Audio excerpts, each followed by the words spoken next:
real life models take a lot of time and they're pretty expensive. So I modeled a block with forces of air resistance and friction acting on it in my Python program, in VPython.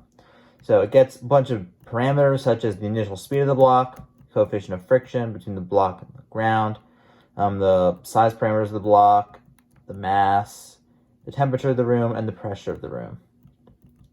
Now, the block has some velocity and it slows down to 0 velocity because of two forces. The first one is air resistance.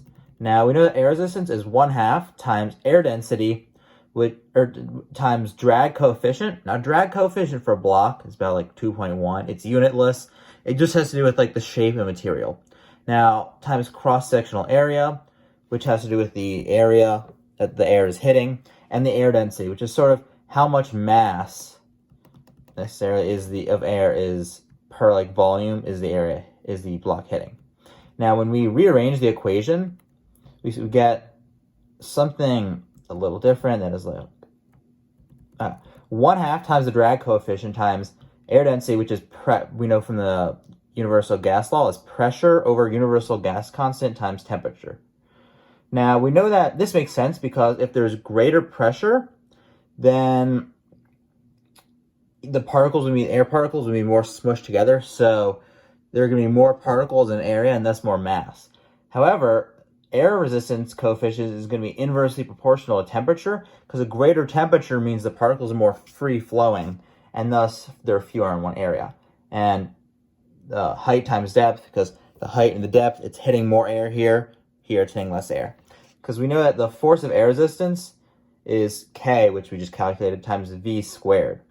Now, because when drag, it's dragging air particles. And you may say V squared, but Sam, we learned it's V. But that's not exactly true.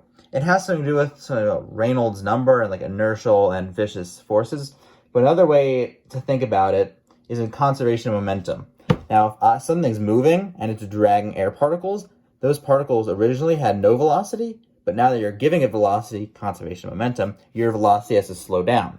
So if I'm moving faster, each particle I'm dragging along, I'm giving it a greater velocity than I had been, which means it's slowing down my velocity more. So if I go faster, then my velocity is going to get slower and slower because I end up dragging the particles at a higher speed. So per particle, I will slow down more.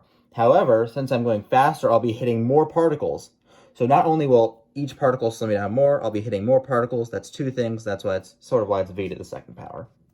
The second one is friction. Because the forces in the vertical direction are balanced, we know that the force of friction is just the coefficient of friction between the block and the ground, which is caused by little ridges sliding into each other, times a force of gravity.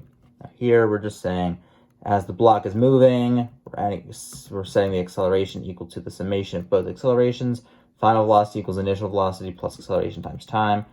And final position equals initial position plus velocity times time. This is just sort of modeling the block as it moves. And eventually it'll output the final distance moved by the block and how long it took for the block to move. Now let's run some examples.